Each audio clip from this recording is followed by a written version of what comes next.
1008 புண்ணிய ஸ்தலங்களின் மண் பக்தர்களால் பாத யாத்திரையாக மகா மாரியம்மன் ஆலயத்திற்கு கொண்டு செல்லப்படும் அற்புத நிகழ்வு நவம்பர் 1-2 தேதிகளில் நடைபெறும் விழாவிற்கு உங்கள் வருகையை பதிவு செய்யுங்கள். உங்கள் தங்க நகையை அதிக விலைக்கு விற்கவும் மற்றும் அடகில் இருக்கும் தங்க நகையை மீட்டெடுத்து அதிக விலைக்கு விற்கவும் உடனே அணுகவும். Prime gold hub 9840551787. மண்டல காலம் துவங்கி ஐயப்ப பக்தர்கள் மாலையிட்டு விரதமிருந்து சபரிமலைக்கு யாத்திரை மேற்கொள்ளக்கூடிய காலம் ஆரம்பிச்சாச்சு. மண்டல மகர காலத்தில் இருக்கிற கூட்டத்தில் சுவாமி முன்னாடி சேர்ந்தா மாதிரி ஒரு 20 செகண்ட் 30 செகண்ட் நின்னாலே பெரிய விஷயம். நம்ம இங்கிருந்து புறப்பட்டத்திலிருந்து நடக்கக்கூடிய விஷயங்கள் அத்தனையும் பகவான் பார்த்து கொண்டு இருக்கிறான் அப்படிங்கிறதுல எந்த விதமான சந்தேகமும் இல்லை. மாலை நம்ம கழுத்தில் விழுந்தாச்சு அப்படின்னாலே பகவான் நம்ம கூட இருக்கான். ஜீவனோட உயிரோடு அமர்ந்திருக்கக்கூடிய தெய்வம், இன்றைக்கும் பேசக்கூடிய தெய்வம், ஒரு பக்தனுக்குள்ளேயும் அமர்ந்து அவனுடைய பிரார்த்தனைகளை காது கொடுத்து கொடுக்கக்கூடிய ஒரு தெய்வம். பகவான் வளர்த்தொரு தாய் பெற்றெடுத்த மாதா உமக்கிணையும் அப்படிங்கிறார். பெற்றெடுத்த தாயை விட ஒருபடி மேலாக இருக்கக்கூடிய கருணாமூர்த்தி ஒரு பக்தரையும் பார்த்து கொண்டிருக்கிறான் அப்படிங்கிறதுக்கு இதெல்லாம் சாட்சி. பகவானுடைய தரிசனம் தான் அற்புதம். அந்த அற்புதம் நிகழ்வதற்கு நம்ம செய்ய வேண்டியது என்ன? சுவாமியே சரணம் ஐயப்பா. ஆதன் ஆன்மீகம் நேயர்களுக்கு வணக்கம்.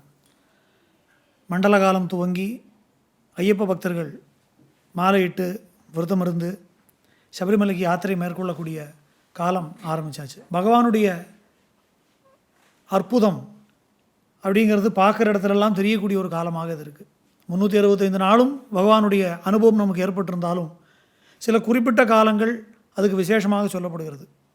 அதனால் மண்டல காலம் அப்படிங்கிறது பகவானுக்கு உகந்த ஒரு காலமாக, விசேஷமான ஒரு காலமாக அறியப்படக்கூடிய ஒரு காரணத்தினால 365 நாளும் ஐயப்பனை பற்றி பக்தியோடு நம்ம நினைத்து கொண்டாலும் மண்டல காலம் அதற்கு விசேஷமான ஒரு காலமாக நம்மளால் கொண்டாடப்படக்கூடிய ஒரு காலமாக இருக்குது.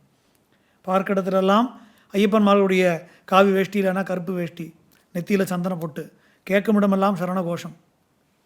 ஒவ்வொரு தெருவிலையும் ஒவ்வொரு வீடுகளிலையும் ஐயப்ப நாமும் ஐயப்ப பூஜையும் நடைபெற்று கொண்டிருக்கக்கூடிய ஒரு காலமாக இருக்குது. அப்போது மாலையிட்டு பல வருடங்களாக மலைக்கு போகக்கூடிய ஐயப்பன்மார்கள், சமீபத்தில் சபரிமலை யாத்திரை தொடங்கி இருக்கக்கூடிய ஐயப்பன்மார்கள், புதிதாக இந்த வருஷம் மாலையிட்டு போகக்கூடிய ஐயப்பன்மார்கள், இப்படி பல வகையிலையும் பக்தர்கள் மலைக்கு செல்லக்கூடிய ஒரு தன்மையை நம்ம பார்க்குறோம். இதில் பல மலைகள் கண்டவர்களை பழமலைக்காரர் அப்படின்னும் புதிதாக வரக்கூடியவர்களை கன்னிக்காரர்னு நம்ம சொல்கிறோம். ஆனால் பகவான் முன்னாடி போய் நிற்கும்போது அந்த அனுபவம் அப்படிங்கிறது எத்தனையோ மலைகளை கடந்த குருசாமிக்கும் இந்த வருஷம் முதலாக வரக்கூடிய கன்னி ஐயப்பனுக்கும் ஒரே மாதிரி தான் இருக்குது.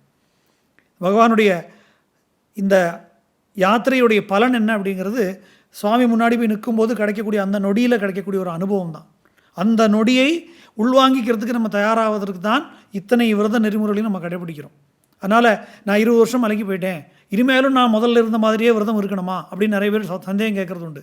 20 வருஷம் இல்லை, 100 வருஷம் மலைக்கு போனாலும் விரத முறைகளில் எந்த விதமான மாற்றமும் கிடையாது. ஒவ்வொரு வருடமும் நம்ம இதுதான் முதல் மலை அப்படிங்கிற உணர்வோடு சபரிமலை யாத்திரையை மேற்கொள்ளணும். மிச்சவர்களாக நம்ம குருசாமின்னு நம்மளை கூப்பிடலாம். ஆனால் நம்மை ஒரு கன்னிசாமியாக உணர்ந்து சபரிமலை யாத்திரை மேற்கொள்ளும் போது தான் பகவானுடைய அந்த அனுகிரகம் என்ன அப்படிங்கிறதை ஒரு வருஷமும் நம்ம உணர முடியும். நமக்கு தெரியும் அப்படின்னு நினச்சிட்டோன்னா நம்மளால் அந்த அனுபவத்தை உணர முடியாமல் போயிடும். அந்த பயம் கடைசி வரைக்கும் இருக்கணுமா. சபரிமலை யாத்திரையில் பலருக்கும் பல வகையான அற்புதங்கள் வாழ்க்கையில் நடந்திருக்கு. ஒரு யாத்திரையின் போதும் ஒரு விதமான அனுபவமும் இருக்குது. இதில் என்ன விசேஷம் அப்படின்னா, ஒரு பக்தருக்கு கிடைத்த அனுபவம் இன்னொரு பக்தருக்கு அதே போல் கிடைப்பதில்லை. அவருக்கு வேறு வகையான ஒரு அனுகிரகம், வேறு வகையான ஒரு அனுபவம். இந்த ஒரு பக்தர்களுடைய வாழ்க்கையில் நடந்திருக்கக்கூடிய விஷயங்களும் ஒவ்வொரு பக்தருடைய அனுபவமும் யூனிக்காக இருக்குது, தனித்தன்மையோடு கொண்டதாக இருக்குது. அதுதான் பகவானுடைய ஒரு விசித்திரமான ஒரு லீலைன்னு நம்ம சொல்கிறோம். அப்போது இந்த யாத்திரையுடைய பலன் என்ன, பல பேர் எங்கிட்ட சொல்கிறது உண்டு. நம்ம இது மாதிரி எனக்கு நல்ல விதமாக வேலை கிடைக்கணும், ஒரு கவர்மெண்ட் வேலை கிடைக்கணும், அதுக்காக மாலை போட்டிருக்கேன், சீக்கிரம் சொந்த வீடு வாங்கணும், அதுக்காக மாலை போட்டிருக்கேன். இதெல்லாம் பகவான் தரமாட்டார்னு நான் சொல்லலை, இதையும் பகவான் தருவார்.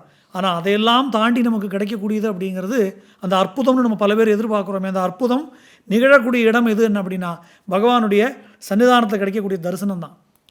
அந்த தரிசனம் அப்படிங்கிறது ஏதோ ரொம்ப நேரம் கிடைக்கும், கிட்டத்தட்ட ஒரு ரொம்ப தூரத்துலேருந்து நம்ம போகிறோம் அப்படிங்கிறதால நம்மளை 15 நிமிஷம் நிறுத்தி வைப்பாங்களா? அதெல்லாம் இல்லை.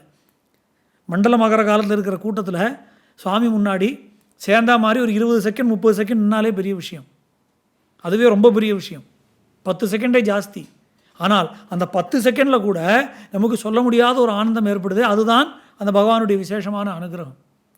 ஏன்னா அதுக்கப்புறம் அந்த அனுபவத்தின் முன்னாடி நம்ம பார்த்தோம் அப்படின்னா, நம்ம கேட்கக்கூடிய உடம்பு சரியாகணும், கல்யாணம் ஆகணும், வேலை கிடைக்கணும், குழந்தை பிறக்கணும், இதெல்லாம் ஒரு விஷயமே கிடையாது. சர்வ வல்லமை பொருந்தி இருக்கக்கூடிய ஒரு மகாராஜா, எல்லா ஐஸ்வர்யங்களையும் தன்னகத்தை வைத்திருக்கக்கூடியவர் ஒருத்தர் கேட்குறார், உனக்கு என்ன வேணுமோ கேட்டு வாங்கிக்கோ அப்படிங்கிறார். எனக்கு தைப்பதற்கு ஒரு ஊசி நூலும் வேணும்னு கேட்டால் அது எவ்வளோ அபத்தமாக இருக்குமோ, அதுபோல் பகவானிடத்தில் போய் நம்ம பிரார்த்தனை செய்வது, நம்முடைய லௌகிகமான உலகியல் தேவைகள், நான் பிரார்த்தனை பண்ண வேண்டாம்னு சொல்லலை. கட்டாயம் நம்ம மனிதர்கள், நமக்கு தேவைகள்லாம் இருக்குது. தேவைகள்லாம் இருக்கிற வரைக்கும் தான் நம்ம மனிதர்களாக இருக்கோம். ஆனால் இதெல்லாம் பகவானுக்கு தெரியும். நம்ம சொல்லித்தான் அவர் பண்ணணும்னு அவசியம் இல்லை. அதனால்தான் என்னாகும் அப்படின்னா, நம்ம இங்கிருந்து கிளம்பும்போது பல வகையான பிரார்த்தனைகளை பகவானுக்கு செலுத்தணும். இந்த பிரார்த்தனையெல்லாம் சுவாமிகிட்ட சொல்லணும். நமக்கு வேலை கிடைக்கணும்னு கேட்கணும், நம்ம தங்கச்சிக்கு கல்யாணம் ஆகணும், தம்பிக்கு கல்யாணம் ஆகணும், இல்லை வீடு வாங்கணும், குழந்தை பிறக்கணும், இந்த பிரார்த்தனைகள்லாம் பகவான் முன்னாடி நிற்கும்போது சொல்லணும்னு நினச்சிக்கிட்டு போவோம். ஆனால் சபரிமலையில் 18ஆம் படி ஏறின உடனேயே நமக்கு எல்லாமே மறந்து போயிடுது. சுவாமி முன்னாடி போய் நிற்கும்போது வேறு எந்த சிந்தனையும் இல்லை. பகவானை பார்க்குறோம், சொல்ல முடியாத ஆனந்தம் அந்த நேரத்தில் ஏற்படுறது. அந்த ஆனந்த அனுபவத்தோடு நம்ம வெளியில் வந்துடுறோம். அதுக்கப்புறம் தான் ஐயோ இதெல்லாம் வேண்டிக்கணும்னு நினச்சோமே அப்படிங்கிற உணர்வு நமக்கு வரும். இதோடைய விஷயம் என்ன அப்படின்னா, நம்ம கேட்காமலேயே பகவானுக்கு எல்லாம் தெரியும். நம்மை சபரிமலைக்கு அழைத்தவர் அவர். நம்மை சபரிமலைக்கு அழைத்திருக்கக்கூடிய பகவானுக்கு நமக்கு என்ன கொடுக்கணும், எப்போ கொடுக்கணும் அப்படிங்கிறது தானே தெரியும். அப்படிங்கிறத பகவான் உனக்கு கேட்க வேணாண்டா, நீ சொல்லாமலே எனக்கு தெரியுங்கிறத உணர்த்தும் முகமாகத்தான் அவர் முன்னாடி போய் நிற்கும்போது நமக்கு எல்லாமே மறந்து போகக்கூடிய ஒரு நிலை அங்கே உண்டாயிடுறது. இதை சொல்லும்போது எனக்கு பக்தர்களுடைய சில அனுபவங்கள், அவர்கள் எங்கிட்ட பகிர்ந்து கொண்ட அனுபவங்கள், அதை நான் உங்கள்கிட்ட பகிர்ந்துக்க ஆசைப்பட்றேன். இதே மெட்ராஸில் இருக்கக்கூடிய ஒரு பக்தர் எங்கிட்ட சொன்னது கொஞ்சம் வருஷங்களுக்கு முன்னாடி, ஒரு 20, 25, 30 வருஷத்துக்கு முன்னாடி. இவர்கள் ஒரு குழுவாக 3 பேர் சபரிமலைக்கு போகிறாங்க. போய் பம்பையில் குளித்து அப்பாச்சி மேடு ஏறக்கூடிய நேரம் அங்கே இருக்கக்கூடிய டீ கடையில் உட்காந்து ஜூஸ் குடிக்கலாம் அப்படின்னு சொல்லி அந்த டீ கடையில் இருமுடியெல்லாம் இறக்கி வச்சுட்டு ஜூஸ் குடிக்கிறதுக்காக ஜூஸ் குடிச்சிட்டு உட்காந்துருக்காங்க அப்பாச்சி மேட்டில் இருக்கக்கூடிய கடையில், நீலிமலைக்கும் அப்பாச்சி மேட்டுக்கும் நடுவில். இப்போ இந்த இடத்துல வந்து என்ன அர்த்தம் அப்படின்னா, ஒரு தந்தையும் மகனும் கீழே இறங்கி வந்துட்டுருக்காங்க. இவங்க உட்காந்துருக்க கடையிலேருந்து பார்த்தா அவங்க இறங்கி வர்றது தெரியறது. அப்போ இப்படி பார்த்துட்டு இருக்கும்போது என்ன அர்த்தம் அப்படின்னா, அவர் நடந்து வர போக்கு சரியில்லைங்கிறது உங்களுக்கு புரியுது. ஏன்னா சம்திங் வருதோ, உடம்பு சரியில்லை, என்னமோ ப்ராப்ளம். அந்த வயதானவர் வந்து நடந்து வரும்போது பையன் சின்ன பையனாக இருக்கான். நடந்து வரதே ஏதோ சரியாக தப்பாக இருக்கேன்னு சொல்லி இவங்க பார்க்கும்போதே இவங்க எதிர்பார்த்த மாதிரியே வந்து அவங்க கடையில் உட்காந்துருக்காரு. உட்காந்த நேரம் அப்படியே அவர் மயங்கிடுறார். இவங்களும் சரி என்ன ஏதோ இதாகிட்டாரேன்னு சொல்லி அவர் ஹெல்ப் பண்ணலான்னு சொல்லி பார்த்தா கான்ஷியஸ் வரல. ஜூஸ் எல்லாம் வாங்கி தண்ணியெல்லாம் வாங்கி கொடுத்தாங்க, இது பண்ணி பார்க்குறாங்க, நினைவு வரல. அப்புறம் அங்கே இருக்கிறவங்கலாம் கூடி பார்த்ததில் தெரிஞ்சு போயிடுத்து அவர் ஹார்ட் அட்டாக், மேசிவ் ஹார்ட் அட்டாக்கில் அவருடைய உயிர் பிரிஞ்சிருது அப்படின்னு சொல்லி. இவங்க என்ன பண்ணுறதுன்னு தெரியல அங்கே இருக்கிற யாருக்குமே. ஏன்னா சபரிமலை யாத்திரையில் இப்படி அப்போல்லாம் ஃபோனும் கிடையாது, மொபைல் கிடையாது, இந்த மாதிரி வசதிகள் கிடையாது. அப்போது இந்த பையனும் அழறான். ஏன்னா இப்போ ஊருக்கு போனோன்னா என்ன பண்ணணும்னு தெரியல, ஒன்றுமே புரியாத ஒரு நிலைமை. திடீர்னு ஒரு 10 நிமிஷம் முன்னாடி இருந்த ஒரு ஆள் இப்போ இல்லைங்கும் போது என்ன பண்ணுறதுன்னு தெரியாத நிலைமையில் அந்த இங்கேருந்து போன 3 ஐயப்பன்மார்களும் கொஞ்சமும் யோசிக்காமல் அங்கே துண்டை விரித்து உட்காந்து இவர்களுக்கு யாராவது உதவி செய்யுங்கள்னு சொல்லி, எல்லாம் ஊரில் வசதியானவர்கள், அப்படி ஒரு அடுத்தவங்கள்ட்ட உதவி கேட்க வேண்டிய நிலைமை இல்லை. ஆனால் அந்த நேரத்தில் கையில் பணம் கிடையாது, ஃபோன் கிடையாது பேசுகிறதுக்கு. அப்போ கொஞ்சம் வரக்கூடிய ஐயப்பன்மார்களிடத்தில் உதவி கேட்டு அந்த பணத்தை அந்த பையனிடத்தில் கொடுத்து, அப்பா கவலைப்படாத, நீ இந்த பணத்தை வச்சு உங்கள் அப்பாவை நல்லபடியாக ஊருக்கு கொண்டு போய் பாக்கி ஆக வேண்டிய காரியங்களை பாரு அப்படின்னு சொல்லி ஒரு வண்டியும் ஏற்பாடு பண்ணி கொடுத்து அவர் அந்த பையனுடைய அப்பாவுடைய இறுதிச் சடங்குக்கான பணத்தை இவங்க கலெக்ட் பண்ண பணத்தையும் கொடுத்து அனுப்பி வைக்கிறாங்க. இது ஒரு சூழ்நிலை. இப்போ இது முடிஞ்சு இப்போ மலைக்கு போகணும், மேலே ஏறணும். இப்போது நீலிமலையிலேருந்து டுவர்ட்ஸ் அப்பாச்சி மேடு ஏறணும். இப்போ இவங்களுக்கு ஒரு சந்தேகம் வந்துடுது. தெரிஞ்சோ தெரியாமலோ நம்ம ஒரு நல்ல காரியம் பண்ணியிருக்கோம், ஆனால் ஒரு பிரேதத்தை, ஒரு பிணத்தை தொடக்கூடிய ஒரு சூழ்நிலை ஆகிப்படுது. இந்த சூழ்நிலையில் ஒரு பிணத்தை நம்ம தொட்டிருக்கோமே, இப்போ நம்ம என்ன பண்ணுறது? மேலே போய் சாமி தரிசனம் பண்ணணும் அப்படின்னா குளிக்கணும். அதுக்கு முன்னாடி இருமுடி எப்படி எடுக்கிறது? குளிக்கலாமா வேண்டாமா? ஏன்னா இது பிணத்தை தொட்டதுனால கட்டாயம் குளிக்காமல் இருமுடியை தொட முடியாது. குளிக்காமல் நம்ம இருமுடி குளித்தா தான் தீட்டு போகும். குளிக்காமல் இருமுடி தொட்டுட்டோன்னா இப்போ என்ன பண்ண முடியும்? அபிஷேகத்துக்கு பகவானுக்கு செலுத்தணுமேனு ஒரே மனக்குழப்பம். போகிறதா வேண்டாமா, என்ன பண்ணுறதுன்னு தெரியாமல் ஒருத்தருக்கு ஒருத்தர் என்ன பண்ணுறதுன்னு தெரியாத ஒரு சூழ்நிலையில் வாசல் நின்று பேசிகிட்டு இருக்காங்க. திடீர்னு மழை சுவிட்ச் போட்ட மாதிரி இவங்க 3 பேரும் அப்படி தொப்பலாம் நனைஞ்சாச்சு. ஆனால் என்ன விஷயம் அப்படின்னா, ஒரு 50 அடிக்கு அந்த பக்கம் மழை இல்லை, 50 அடி பின்னாடி மழை இல்லை. கரெக்டாக இவங்க 3 பேரும் நிற்கிற இடத்துல மாத்திரம் மழை பெய்யுது. 3 பேரும் முழுக்க குளிச்சா கூட அப்படி நனைய முடியாது. ஒரு வாட்டர் ஃபால்ஸில் குளித்த மாதிரி 3 பேரும் முழுக்க நனைஞ்சாச்சு. பகவான் நம்மளுக்கு உத்தரவு கொடுத்துட்டாருன்னு சொல்லி அந்த இருமுடியும் எடுத்துட்டு நேராக சன்னிதானத்துக்கு போகிறான். அங்கே போன உடனே கரெக்டாக 18ஆம் படிக்கு ஏறின உடனேயே முன்வாசல் வழியாகவே பகவானை தரிசனம் பண்ணுறதுக்கு அவங்கள உள்ள அனுமதிக்கிறாங்க. இவங்க அங்கே போய் நின்ன உடனேயே கரெக்டாக அப்போ பூஜை முடிஞ்சு மேல்சாந்தி வரார். சங்கு தீர்த்தத்தை எடுத்து கரெக்டாக இவங்க 3 பேர் மேலேயும் தெளித்து இவங்க கையில் பிரசாதத்தை கொடுக்குறாரு. இது நடந்த சம்பவம் அவர்கள் என்கிட்ட சொன்னது. அப்போது நம்ம இங்கேருந்து புறப்பட்டதுலேருந்து நடக்கக்கூடிய விஷயங்கள் அத்தனையும் பகவான் பார்த்து கொண்டு இருக்கிறான் அப்படிங்கிறதுல எந்த விதமான சந்தேகமும் இல்லை. மாலை நம்ம கழுத்தில் விழுந்தாச்சு அப்படின்னாலே பகவான் நம்ம கூட இருக்கான். நம்ம சன்னிதானத்துக்கு போய் அவர்கள் அப்போ பகவான் இடத்துல இந்த பிரார்த்தனையெல்லாம் சொன்னால் தான் அவர் கேட்குறாருன்னு எல்லாம் கிடையாது. அதனால தான் உனக்கு என்ன கேட்கணும்னு உனக்கு தெரியாதுப்பா, உனக்கு என்ன கொடுக்கணும்னு எனக்கு தெரியும். அதனால் நீ என் மேலே நம்பிக்கையோடு நீ சரணாகதியோடு வந்தால் போதும், உனக்கான அனுகிரகத்தை நான் செய்கிறேன், நீ கேட்க வேண்டிய அவசியம் இல்லைன்னு பகவான் உணர்த்தும் முகமாகத்தான். பகவான் சன்னிதானத்தில் போய் நின்னோன்னா நமக்கு எதுவுமே கேட்க தோன்றதில்லை, கேட்க தெரியறதில்லை, கேட்க முடியறதில்லை. ஆனால் அந்த பகவான் சபரிமலையில் சன்னிதானத்துக்குள்ளே வெறும் ஒரு பஞ்சலோக விக்கிரகமாக அமர்ந்து கொண்டிருக்கவில்லை, ஓரொரு பக்தருக்குள்ளேயும் உயிரோடு அமர்ந்து கொண்டிருக்கிறான். எப்பெல்லாம் நம்ம மாலை போட்டிருக்கோமோ, எப்பெல்லாம் சுவாமியே சரணம் ஐயப்பாங்கிற நாமம் நம்முடைய வாயில் சரணகோஷம் வருகிறதோ அப்பெல்லாம் பகவான் நம்ம கூட இருக்கான். நம்ம செய்யக்கூடிய செயல்கள் எல்லாத்தையும் பார்க்குறான். வாயை திறந்து சொல்லலைனாலும் மனசுக்குள்ளே இருக்கிற சிந்தனையை அவன் தெரிந்து கொள்கிறான். அதனால் நமக்கு பண்ண வேண்டிய அனுகிரகத்தை அவன் பண்ணிக்கொண்டே இருக்கிறான். அதனால் பகவானுடைய தரிசனம் அப்படிங்கிறதான் இதில் மிகப்பெரிய அனுகிரகம். பாக்கியெல்லாம் அதோடைய சப்ளிமெண்ட்டு தான். அது கிடச்சிருது அப்படின்னாலே மிச்ச விஷயங்களெல்லாம் தானே நம்மளை தேடின்னு வந்துடும். இதை சொல்லும்போது இன்னொரு அனுபவமும் நான் எனக்கு பகிர்ந்து கொள்ள விரும்புகிறேன். இதே போல் வேறொரு நம்முடைய இந்தியர்கள் நம்முடைய அண்டை தேசத்தில் இருக்கக்கூடிய பக்தர்கள், ஐயப்ப பக்தர்கள், அவர்களுடைய ஒரு அனுபவம் என்னென்னா, கோவிட் காலம், கோவிட் வரப்போகிறது அப்படின்னு யாருக்கும் தெரியாது. கடந்த ஒரு 2019-20 கொரோனா வந்திருக்கக்கூடிய காலகட்டத்தில் எல்லோரும் சபரிமலை யாத்திரைக்காக மாலை போட்டுண்டாச்சு. இப்போ மாலை போட்டுட்டு மலைக்கு கிளம்பக்கூடிய நேரத்தில் கோவிட் அனௌன்ஸ் பண்ணி எல்லா இடத்துலையும் லாக்டவுன் ஆகிடுது. இப்போ என்ன பண்ணுறதுன்னு தெரியல. எல்லோருக்கும் குழப்பம். இந்தியாவுக்குள்ளேயே ஒரு ஊர்லேருந்து இன்னொரு ஊருக்கு போக முடியாது. அப்போ இன்னொரு நாட்டை விட்டு இந்தியாவுக்கு வந்து சபரிமலைக்கு போகிறதுங்கிறது நடக்காது. சபரிமலை கோவிலையும் யாரையும் அனுமதிக்கலை. இப்படி இருக்கக்கூடிய ஒரு சூழ்நிலை வந்தபோது பல பேரும் பல வகையான முடிவுகள் எடுத்தார்கள். சில பேர் என்ன பண்ணாங்க அப்படின்னா, அவரவர்கள் உள்ளூரில் இருக்கக்கூடிய ஐயப்பன் கோவிலுக்கு போய் நம்ம யாத்திரையை முடிச்சுக்கிறோம், அங்கே போய் நாங்கள் இருமுடி செலுத்தி நெய்யபிஷேகம் பண்ணிக்கிறோம், இப்படி சூழ்நிலைக்கு தகுந்தவாறு முடிவுகள் எடுக்கிறாங்க. ஆனால் பொதுவாக ரொம்ப ஸ்ட்ரிக்டாக ஃபாலோ பண்ணணும்னு நினைக்கக்கூடிய விதி என்ன அப்படின்னா, ஒரு சங்கல்பத்துக்காக நம்ம ஒரு விரதத்தை மேற்கொண்டிருக்கிறோம் அப்படின்னா அது முடிகிற வரைக்கும் அதை பூர்த்தி பண்ணக்கூடாது அப்படிங்கிறது தான்.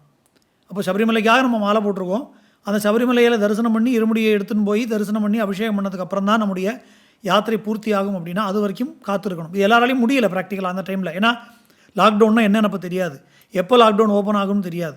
இந்த சூழ்நிலையினால் பல பேரும் அவரவர்கள் ஊர்லேயே விரதத்தை முடித்து கொண்டார்கள். ரொம்ப ஒரு சில பேர் மட்டும்தான் காத்திருந்தார்கள். ஆனால் இங்கே கிட்டத்தட்ட ஒரு 17-18 ஐயப்பன்மார்கள், சின்ன குழந்தைகள்லேருந்து பெரியவர்கள் வரைக்கும், அவர்கள் இருக்கிறது வேறொரு நாட்டில். அந்த நாட்டில் இருக்கக்கூடிய நம்ம இந்தியர்கள் பல தலைமுறைக்கு முன்னாடி அங்கே போய் செட்டில் ஆனவர்கள், அங்கே இருக்கக்கூடியவர்கள்.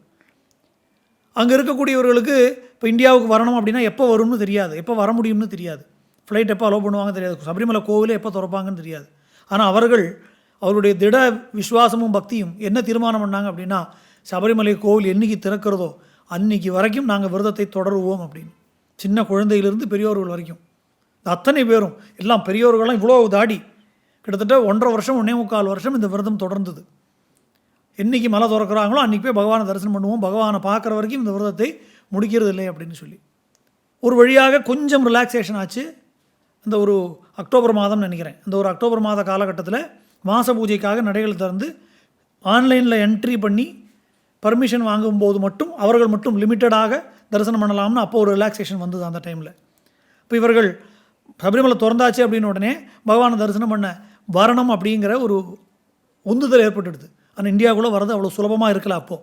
ஏன்னா வந்தால் 14 நாட்கள் குவாரண்டைன், வெளிநாட்டிலேருந்து வரதே முதல்ல முடியாது, ஃப்ளைட்டே கிடையாது, அபூர்வமாக 1-2 ஃப்ளைட்டு தான் வரும்.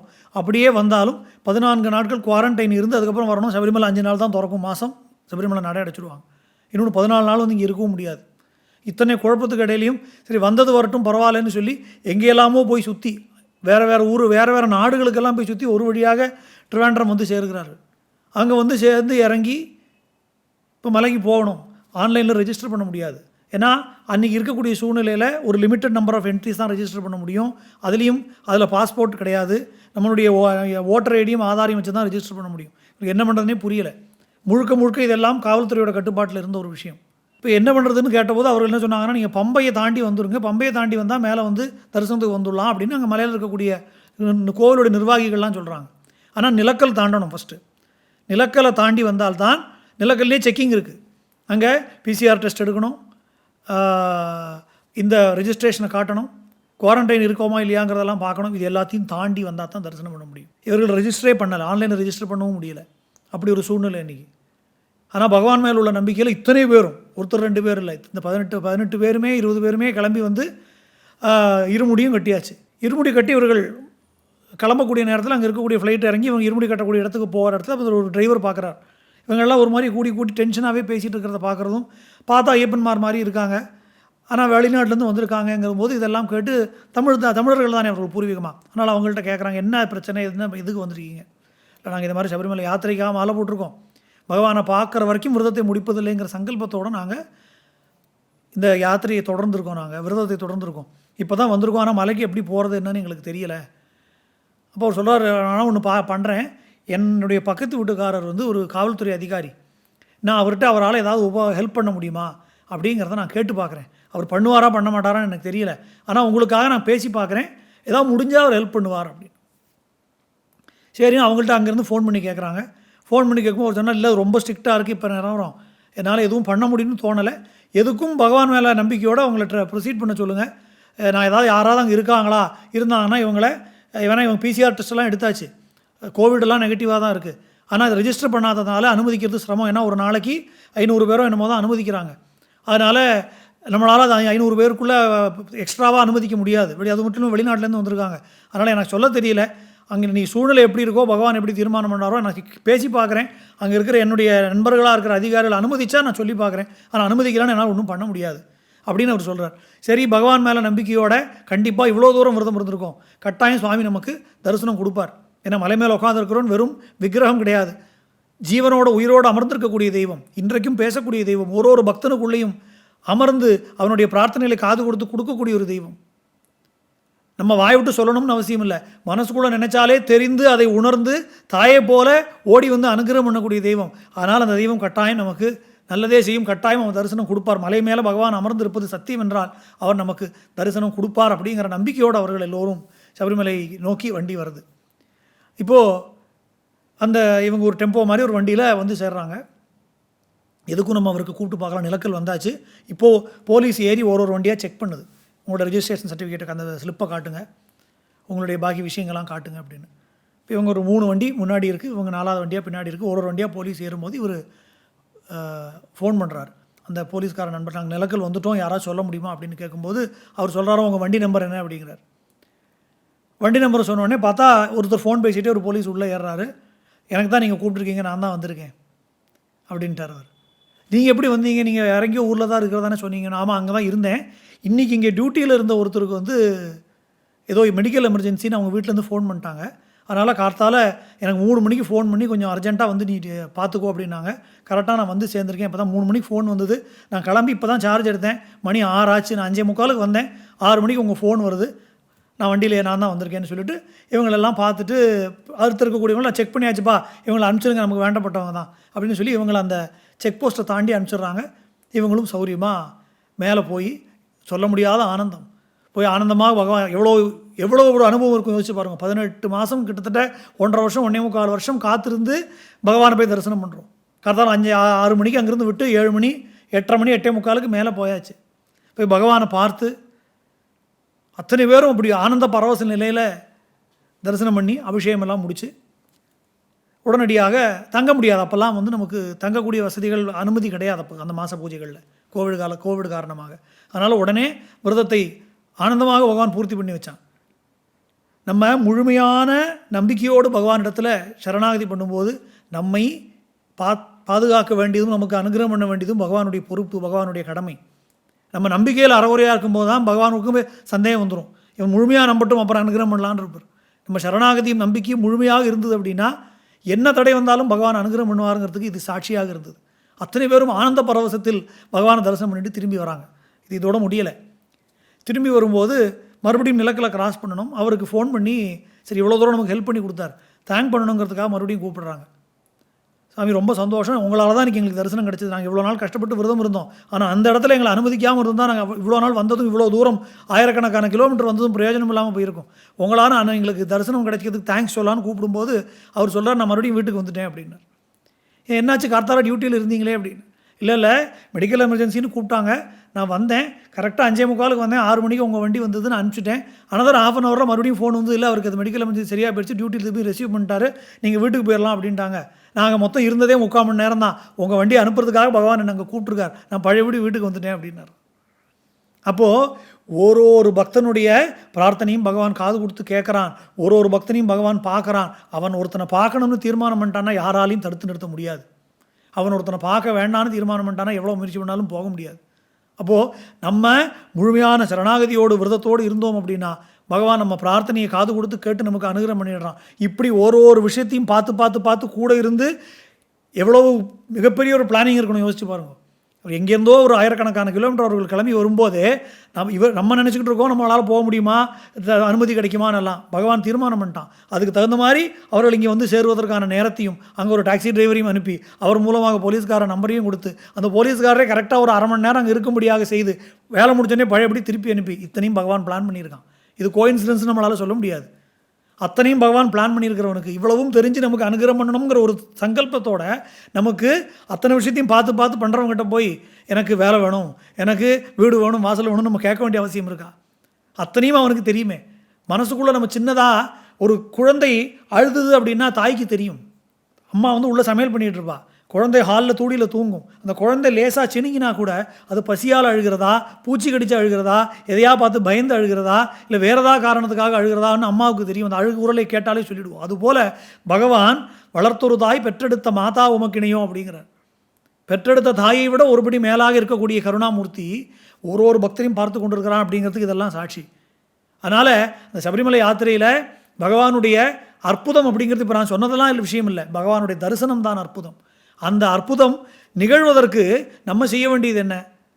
விரதத்தை முழுமையாக இருப்பது, கொஞ்சம் கூட காம்ப்ரமைஸ் இல்லாமல், கொஞ்சம் கூட தவறுதல் ஏற்படாமல், முழுமையான சரணாகதி உணர்வோடு பகவான் நம்மளுக்கு அனுகிரகம் பண்ணியே தீர்வான்கிற உணர்வோடு நம்ம விரதம் இருந்தோம்னா ஒரு பக்தருக்குள்ளேயும் பகவான் இருந்து பேசுகிறான். ஒரு பக்தருடைய பிரார்த்தனைக்கும் பகவான் பூர்ணமாக அனுகிரகம் செய்து அவர்களுக்கு கேட்டதை கொடுக்குறான் அப்படிங்கிறது தான் சத்தியம். அதனால் இந்த அனுபவம் நடந்தது அப்படிங்கிறது சிங்கப்பூர் தேசத்தை சேர்ந்திருக்கக்கூடிய முரளிகிருஷ்ணன் அப்படிங்கிற பக்தருடையது. அவருடைய அனுபவத்தை என்கிட்ட பகிர்ந்து கொண்டார் அவர். அப்போ இது மாதிரி ஒருத்தர் என்கிட்ட சொன்னதுனால எனக்கு இது தெரிஞ்சது. இது மாதிரி ஒரு பக்தருக்கும் ஒரு விதமான அனுகிரகத்தை பகவான் செய்யக்கூடிய ஒரு பிரத்யக்ஷ பேசும் தெய்வமும் சபரிமலையை நம்ம சொல்கிறோம். அந்த பேசும் தெய்வமாக பகவான் இன்றைக்கும் நாளைக்கும் அமர்ந்து கொண்டு ஒரு பக்தருக்கும் அனுகிரகம் பண்ணுறான்.